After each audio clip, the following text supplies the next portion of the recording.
নমস্কার বন্ধুরা, আপনারা সবাই কেমন আছেন? আশা করি খুব ভালো আছেন। তো বন্ধুরা, আজকের ভিডিওর মূল বিষয়টি হলো ঘেঁস বা সিন্ডার মিডিয়াতে কিভাবে গাছে সঠিক পদ্ধতিতে রিং পরাবেন। আর আমি এই ভিডিওটির শেষে আলোচনা করব কিভাবে কনফিডার কতটা পরিমাণে জলে গুলে গাছের পাতা স্প্রে করতে হবে। তো বন্ধুরা, বেশি না কথা বাড়িয়ে ভিডিওটির মূল বিষয় আপনাদের সাথে শেয়ার করি। তো দেখুন বন্ধুরা, ঠিক এই আমার রিং পরানোর ঠিক এরকম সঠিকভাবে যদি আপনারা রিং পরাতে চান, তাহলে সম্পূর্ণ ভিডিওটি আপনাদের দেখতে হবে, কোনো রকম স্কিপ না করে। তো রিংটা কি রকম পরিয়েছি সেটা আপনারা আশা করি দেখে বুঝতে পারছেন। আমি একবার হাত দিয়ে নাড়িয়ে দেখিয়েও দিলাম, নড়ছে না। তো বন্ধুরা, এখন আমি এইসব অন্যান্য গাছগুলোতে রিং পরাবো। তো তার জন্য আমি এই গাছগুলোকে একটু সাইড করে নিচ্ছি। তো বন্ধুরা, আপনারা একটু ভালোভাবে লক্ষ্য করবেন আমি কিভাবে কি করছি না করছি, তাহলে আপনারা সমস্ত বিষয় বুঝতে পারবেন। তো দেখুন, এই গাছটিতে আমি রিং পরাবো। তো তার জন্য আমার এখানে কিছু কাঠির প্রয়োজন আছে। তো আমি এখানে কিছু কঞ্চি নিয়ে নিয়েছি, কঞ্চি চিড়ে নিয়েছি। তো এরকম ধরনের কঞ্চি আপনাদের কাছে না থাকলে আপনারা যে কোনো ধরনের কাঠি ইউজ করতে পারবেন, অথবা আপনারা বাঁশ চিড়ে নিয়ে এরকম কাঠি তৈরি করে নিতে পারেন। তো আমি এখানে কঞ্চি নিয়েছি, ভালো বাঁশ পাইনি তাই। তো আপনারা যদি ভালো বাঁশ পেয়ে যান তাহলে ভালোভাবে চিড়ে এরকম সরু সরু কাঠি তৈরি করে নেবেন। আর এই যে কাঠির নিচের অংশটাকে একটু সূচালো করে নিতে হবে, যাতে নিচের দিকে খুব সহজেই পৌঁছে যায়। তো আমি আপনাদের দেখিয়ে দিচ্ছি, ঠিক এরকম সূচালো করে নিতে হবে। তো এবার আমি এখানে দেখাচ্ছি, দেখুন এই কঞ্চিটা কতটা মাপ করে নিয়েছি। যেহেতু আমার 6 ইঞ্চি টবে গাছটা রয়েছে, তাই আমি এখানে দেখুন এক হাতের একটু বেশি নিয়েছি মাপ করে। তো এবার আমি কঞ্চিগুলোকে কিভাবে পুঁতবো সেটা আমি আপনাদেরকে দেখাচ্ছি। দেখুন, নিচের দিকটা এরকম সূচালো থাকতে হবে। তো দেখুন, কঞ্চিটাকে এরকম সোজাভাবে পুঁতলে চলবে না, এরকম সোজাভাবে পুঁতলে চলবে না, মানে 90 ডিগ্রি অ্যাঙ্গেলে পুঁতলে চলবে না, অথবা আপনারা 45 ডিগ্রি অ্যাঙ্গেলে পুঁতলেও চলবে না। তো আপনাদের পুঁততে হবে কিরকম, 75 ডিগ্রি অ্যাঙ্গেলে ধরে সেটাকে খুব সাবধানে শক্ত করে ধরে রেখে ঠুকে ঠুকে একদম নিচ পর্যন্ত পৌঁছে দিতে হবে। তো এখানে আমার একটি কঞ্চি পোতা হয়ে গিয়েছে। তো এরপর আমি আরো দুই সাইডে পুঁতে দেবো। তো কিভাবে সেটা করছি সেটা অবশ্যই আমি আপনাদের সাথে শেয়ার করবো, আপনারা একটু ভালোভাবে দেখতে থাকুন। তো এখানে আমি আরেকটি কঞ্চি নিয়ে মাপ নিয়ে নিচ্ছি, যে এখানে দিলে সঠিক মাপটা আসবে কিনা, সঠিক লেভেলটা আসবে কিনা। তো দেখুন এর মধ্যে কতটা ডিস্টেন্স রয়েছে। তো এরপর আমি আরো একটি নিয়ে দেখে নিচ্ছি যে এই ডিস্টেন্সটা দুদিক থেকে একরকম হয় কিনা, মানে 3 দিক থেকে সমান হয় কিনা। তো এরকম ডিস্টেন্স রেখে আমি এবার এটাকেও পুঁতে দিচ্ছি।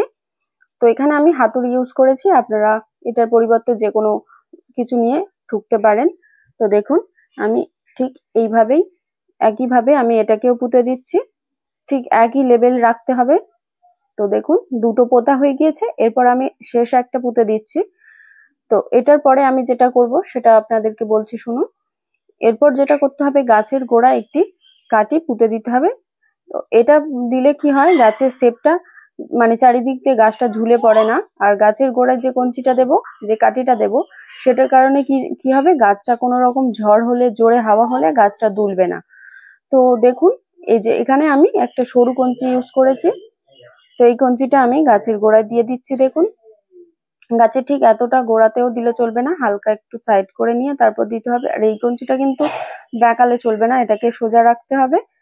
তো দেখুন, এরকম ভাবে আপনারাও করবেন, আশা করি আপনাদের গাছও অনেকটা সুন্দর হবে, অনেক মানে ঝাড় হবে, এবং কোনো রকম ঝড়ের হাত থেকেও বাঁচাবে গাছটাকে। কোনো রকম ভাবে গোড়াটা নড়বে না, আর গাছও কোনো রকম ক্ষতি হবে না। তো এখানে আমি এগুলোকে বাঁধার জন্য সবুজ রঙের উল ব্যবহার করেছি। আর এটা ব্যবহার করার বিশেষ কারণও রয়েছে। এটা ব্যবহার করলে গাছের গোড়ায়, মানে গাছ যত বাড়বে উলটাও তত বাড়বে। অন্যান্য কর্ড বা কোনো রকম সুতো দিয়ে বাঁধ দিলে গাছের গোড়ায় টান পড়ে, গাছের গোড়া ভেঙে যাওয়ার চান্স থেকে যায়। তাই উলটা ব্যবহার করলে সব থেকে ভালো হবে। তো সেই কারণে আমি এখানে উল ব্যবহার করছি। আর এটা পচে যাবেও না, খুব সুন্দরভাবে বাঁধা থাকবে। তারপর আমি রিংটা কিভাবে পরাতে হয় সেটা আমি দেখাবো আপনাদেরকে। তো এই বাঁধাটা কিভাবে বাঁধছি সেটাও আপনারা একটু লক্ষ্য করবেন, তাহলে আপনারা সমস্ত বিষয় বুঝতে পারবেন। তো দেখুন, এইটা আমার বাঁধা হয়ে গিয়েছে। এবার আমি এক্সট্রা যে উলটা রয়েছে সেটাকে আমি কাঁচির সাহায্যে কেটে ফেলে দিচ্ছি। তো এবার যে রিংটা আমি পরাবো সেটা আপনাদের দেখাই। দেখুন, এই যে আমি একটু মোটা ধরনের জিআই তার ব্যবহার করেছি। আর এই তারটা ব্যবহার করলে কি হয়, সহজে জং আসে না এবং খুব মজবুত হয়ে থাকে। আপনারা চাইলে 1 বছরও রেখে দিতে পারবেন, তাতেও কোনো রকম সমস্যা হয় না। তো এটার জন্য আমি সবার প্রথমে এটার মাপ নিয়ে নিচ্ছি। তো আপনারা একটু ভালোভাবে লক্ষ্য করলে বুঝতে পারবেন আমি কিভাবে মাপটা নিচ্ছি। এই যে দেখুন, দেখুন ভালোভাবে আমি এই কাঠিগুলোর পাশ থেকে রিংটাকে মাপ করে নিচ্ছি। ঠিক কিভাবে দেখুন, ঠিক আমার এরকম মাপ লাগবে, তাই আমি এরকম ভাবে নিয়ে নিলাম। আর একটা সাইড আমি হাত দিয়ে চেপে ধরে আছি যাতে মাপটা না গুলিয়ে যায়। তো এইভাবে আপনারা মাপ করে কেটে নেবেন। কিন্তু এখানে আমার যেহেতু কেটে নিয়েছি আমি আগে থাকতে, তাই আমি আপনাদেরকে আবারও দেখিয়ে দিচ্ছি। দেখুন, দেখুন এই মাপটা আমি নিয়েছিলাম, দেখেছেন একদম সঠিক মাপ রয়েছে।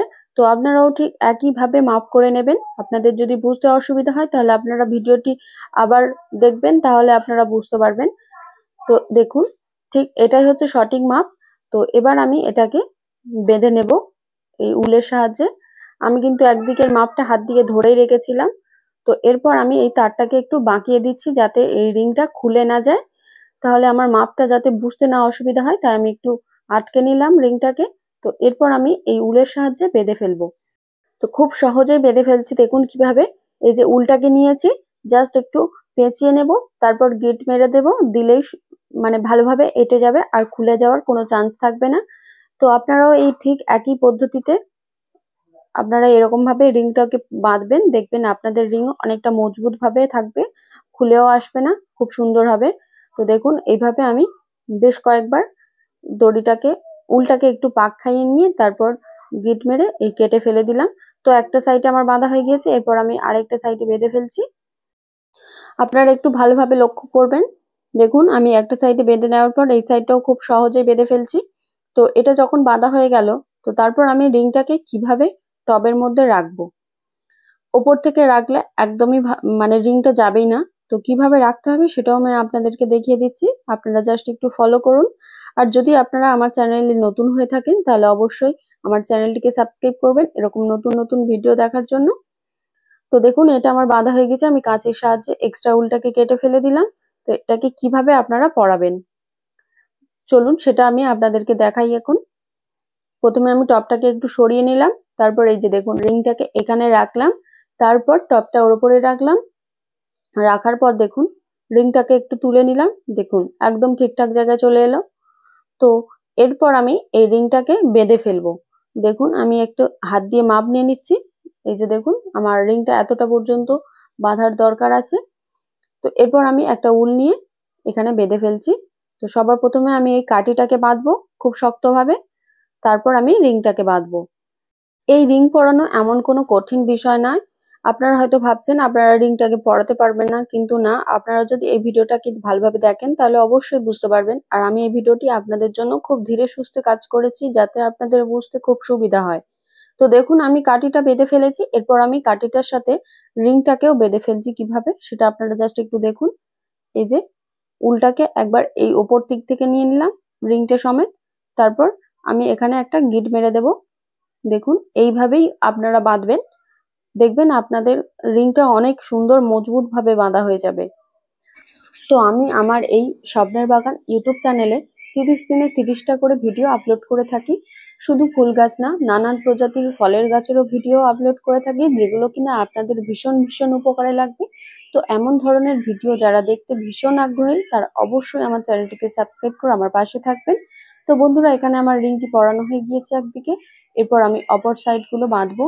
কিভাবে বাঁধছি সেগুলো আপনারা একটু ভালোভাবে লক্ষ্য করুন, তাহলে আপনারা সমস্ত বিষয় বুঝতে পারবেন। আর যারা যারা আমার চ্যানেলটিকে আগে থাকতেই সাবস্ক্রাইব করে রেখেছেন তাদেরকে অসংখ্য অসংখ্য ধন্যবাদ। তো বন্ধুরা দেখুন আমি কিভাবে এটাকেও বেঁধে ফেলছি।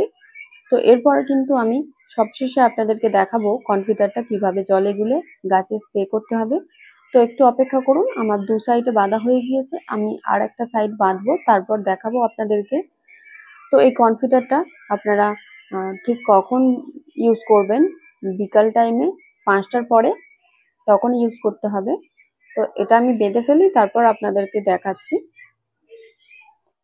তো আমার প্রিয় গাছপ্রেমী দর্শক বন্ধুরা, আপনাদের যদি কোনো রকম কোনো গাছ নিয়ে কোনো রকম সমস্যা থেকে থাকে তাহলে আপনারা অবশ্যই আমাকে কমেন্ট করবেন, আমি রিপ্লাই দেব। শুধু ফুল গাছ না, যদি কোনো রকম ফল গাছ নিয়েও কোনো রকম জিজ্ঞাসাবাদ থেকে থাকে তাহলে অবশ্যই আপনারা কমেন্ট করবেন। হয়তো আমার রিপ্লাই দিতে একটু দেরি হবে, তবে আমি আপনাদেরকে রিপ্লাই দেব।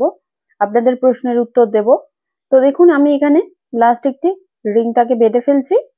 তো এটা আমার বাঁধা হয়ে গেলে আমি আপনাদেরকে দেখাবো যে এই রিং পরানোর মূল বিষয়টা কি, রিং পরালে কি কি সুবিধা হয়, এবং এই যে গাছের গোড়ায় যে কাঠিটাকে পুঁতলাম সেটা পরালেও কি রকম সুবিধা হয়। তো দেখুন আমি এটা বেঁধে ফেলেছি, এবার আমি এটাকে কেটে ফেলবো, তারপর আপনাদেরকে দেখাচ্ছি। আর রিংটা পরাতে গাছটা মানে কতটা সুন্দর দেখাচ্ছে সেটা আপনারা দেখে আশা করি বুঝতে পারছেন। এই রিং পরালে গাছের যে শুধু সৌন্দর্য বাড়ে তা কিন্তু নয়, গাছের ডালপালাগুলো যেমন নিচের দিকে ঝুলে পড়ে সেগুলোর হাত থেকে কিন্তু এই রিং কিন্তু বাঁচায়। তো সেটা আপনারা দেখুন, এই যে দেখুন আমি আপনাদেরকে বুঝিয়ে দিচ্ছি ভালোভাবে। এই যে গাছের ডালপালাগুলো এরকম ভাবে ঝুলে পড়ে, তো এটা আর রিং পরালে হয় না। আর এই যে কাঠিটাকে গাছের গোড়ায় পুঁতেছি, এটা পরালে কি হয়, গাছের গোড়া আর দোলে না কোনো রকম ঝড় ফড় এলে। তো দেখুন এইভাবে আমি বেশ কয়েকটি গাছের রিং পরিয়ে নিয়েছি। তো এখানে এই ভিডিওটির মাধ্যমে তো আর সব গাছের রিং পরানো দেখানো সম্ভব নয়, তাহলে ভিডিওটি অনেক লং হয়ে যাবে। তো এই যে দেখুন আমি এবার দেখাচ্ছি এই কনফিটারটা কিভাবে কতটা পরিমাণে নিয়ে জলের মধ্যে গুলে ইউজ করবেন। তো আমি এখানে এই ড্রবারের মধ্যে করে আমি কিছুটা কনফিটার তুলে নিচ্ছি। এই যে দেখুন ঠিক এতটা পরিমাণে নিয়েছি, তবে আমি এতটা দেব না, আমি 15 ফোঁটা মতো দিয়ে দেব। এই 1 লিটার জল এটা, এর মধ্যে আমি 15 ফোঁটা দিয়ে দেব, দিলে 1 ml হয়ে যাবে। তো আপনারা দেখুন ঠিক কত ফোঁটা পড়ছে। এই যে এইভাবে আমি 15 ফোঁটা গুনে গুনে দিয়ে দিলাম, এবং এর মধ্যে যে এক্সট্রা রয়েছে সেটা আমি ঢেলে দেব। তো তার আগে আমি জলটাকে একটু ভালো করে ফেটিয়ে নিচ্ছি, যাতে এই কনফিটারটা সমগ্র জলের মধ্যে খুব ভালোভাবে মিশে যায়। তো এরপর আমি গাছের পাতায় কিভাবে স্প্রে করছি সেটাও আমি আপনাদেরকে দেখাবো, আপনারা শুধু একটু অপেক্ষা করুন। তো এই যে এক্সট্রা কনফিটারটা এটা আমি আবার রেখে দিচ্ছি, এরপর আমি ঢাকনাটাকে বন্ধ করে রাখছি। তো এগুলোকে একটু সাইড করে নিই, তারপর আমি আপনাদেরকে দেখাচ্ছি। আর এখন ওয়েদারটা আপনারা দেখুন, এই যে একদম বেলা পড়ে এসেছে, ঠিক এইরকম সময়ে আপনারা গাছে কনফিটারটা দেবেন।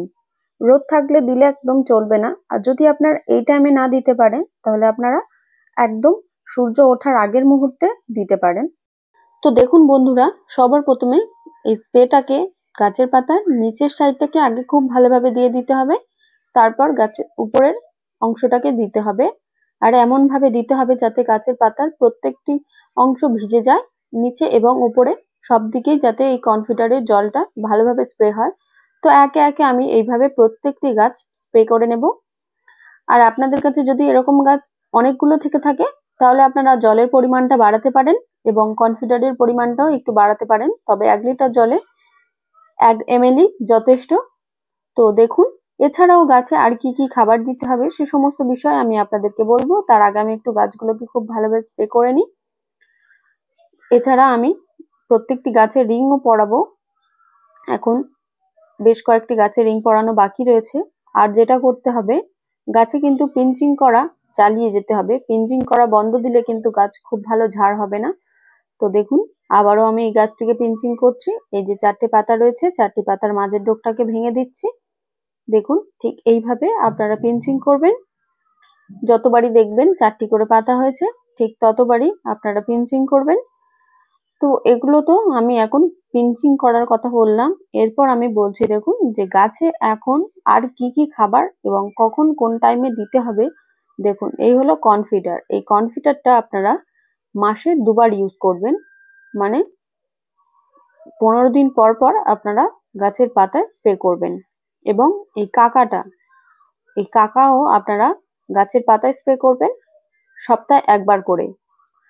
আর এগুলো তো গেল স্প্রে করার কথা, এবার গাছের গোড়ায় আর কি কি দিতে হবে দেখুন। এই যে হিউমিক অ্যাসিড, এই হিউমিক অ্যাসিডটা আপনারা দেবেন মাসে 2 বার, মানে 15 দিন পর পর এই হিউমিক অ্যাসিডের জলটা আপনারা গাছের গোড়ায় দেবেন।